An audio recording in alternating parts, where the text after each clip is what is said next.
Tune into my interview with Todd Parker, the host of Analog Jazz, heard on 90.9 KTSU in Houston. He was in League City Saturday night to talk about female jazz musicians before a jazz concert hosted by the city of League City. Todd, if you will, tell us a little bit about kind of what people can expect when they come into the series. So the lecture series I'm going to do at 6 p.m. before every concert. I'm going to do a lecture series tonight about female jazz vocalists. Next jazz event is going to be in March, and we're going to talk about the golden era of jazz. We're going to cover 50s, 60s, and 70s, hard bop, bop, post bop, cool jazz, Miles Davis, John Coltrane, that kind of stuff. And then the final event, we're going to have a fusion jazz band that's going to play the final concert, and the lecture series is going to cover fusion jazz. And then we'll do 6 o'clock to 7 o'clock here for the lecture. Then we walk across the street, and at 7:30 the concert starts. And we've got Stephen Richard, who is going to play tonight. Great jazz saxophonist from Houston. And then Kyle Turner, another great tenor saxophone player from Houston, national touring jazz saxophone player who's also on the air at KTSU with me. And then finally we wrap it up with Mark Deeney, and it's going to be a fusion jazz concert. And all these concerts are free. Now, if you want to come to the lecture series, you got to register at leaguecity.com/jazz. It's $12 for admission, but you get swag bags and tons of great stuff, and it's going to be a lot of fun. Okay. And so give a little bit of a preview on the actual discussion. You talked about, kind of females in jazz. Are there a lot compared to the males that's obviously populated the jazz genre over the years? Well, yes, but, my focus, as I mentioned, my radio show on KTSU is called Analog Jazz, and I play strictly vinyl music on the radio, 6 p.m. to 8 p.m., Monday, Tuesday, and Wednesday on 90.9 FM. And so my focus is kind of on that era, and maybe a little bit earlier. So the female jazz vocalists I'm covering tonight, Bertha Kitt, Etta James, Nancy Wilson. I mean, we're going in the Wayback Machine to get these. So today, I think it's kind of even. But back then, these women had to really kick some butt to get up there and swing with those guys in the jazz musician era. Are there talk about kind of the jazz scene in Texas? I mean, not just necessarily in the past, but maybe if you look back to the origins of jazz to now, is there quite a bit that come in and out of Texas, or are they kind of from other places? Well, interestingly, Denton, Texas has a huge jazz scene. North Texas State has a jazz program, and if you go to and I've been to Denton, it's a very small town. It's kind of like League City, but when you go there, I mean, every single club is playing jazz music. It's incredible. So jazz is alive and well, and there's like the Red Cat Cafe downtown Houston, and several other places that play jazz here in Houston. So there are a lot of jazz musicians that come through, and my wife and I bought tickets to go see Herbie Hancock in Austin in April, and I cannot wait to go see him. You talked about some places in Houston. I know in the past you had Cezanne, which was on top of the Black Lab, and you had Ovations. And Scott Gertner's Sky Bar. Okay. Yeah. Are those places, I mean, a lot of those places have gone away, like Black Lab is now part of St. Thomas again or something like that. And the Black Lab closed. I mean, it's no longer Black Lab. And then Scott Gertner's was in that building where they were, they converted it to residential. So like somebody is living in that penthouse, right, that used to be the Sky Bar. And I spent many nights in that bar. What is it about jazz music compared to the other genres that you like? Obviously, you specialize in it. That's the focus of your radio program. There's so many different genres of music. What do you like about jazz? It's free form. It's just loose. It's impromptu. You never know what's going to come. And if you go see a jazz band, like if you saw a jazz band here in Houston that played 3 nights in a row, and they played the same song all 3 nights, you would never know what was coming, because it's going to be a different version of it every night, because it's just totally impromptu. I love that. Free form. So if people say, oh, jazz, that's that elevator music, your response would be? No, it's not.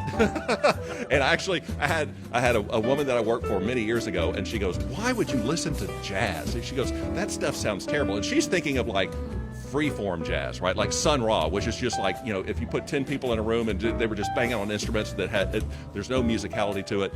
That's what she's thinking about with jazz. But I played for her some Miles Davis, and she's like, oh my God, that's jazz? So it's just beautiful. What do you think about, like cities like League City hosting events like this? Because I know last night there was there was kind of a folk song Yeah. songwriters event that I came out and covered, and there was 300 or 400 people out here, and hopefully you guys get great attendance as well. But it seems like there's an interest in that, and especially in the age of AI and technology, we're kind of worried about what that's going to do in music. And I talked to someone last night, and they said, yeah, but AI can never replace the human connection.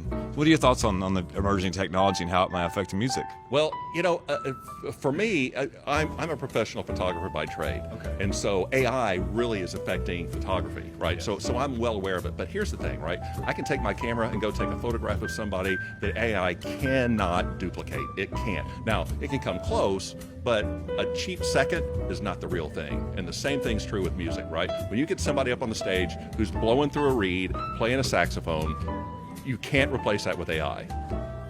Okay, and so talk a little bit about your radio program. Give you a little pitch there. I mean, I'm big on promoting other programmers and stuff like that. I know you could probably write chapters of a book on your origins, but how did you get into radio? So it was interesting. I've listened to KTSU since I was in middle school.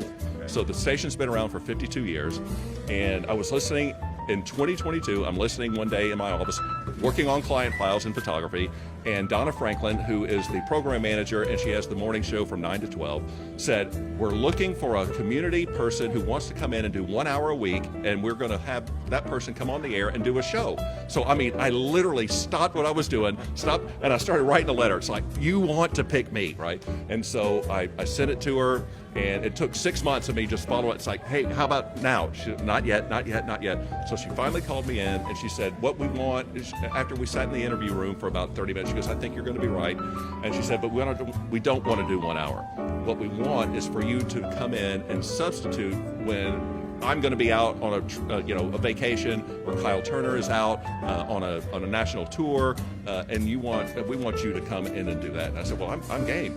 And so that interview was like on a Wednesday, and that Saturday night, Kyle Turner had a medical emergency, and he was in the hospital for months. And so I filled in for his show for months.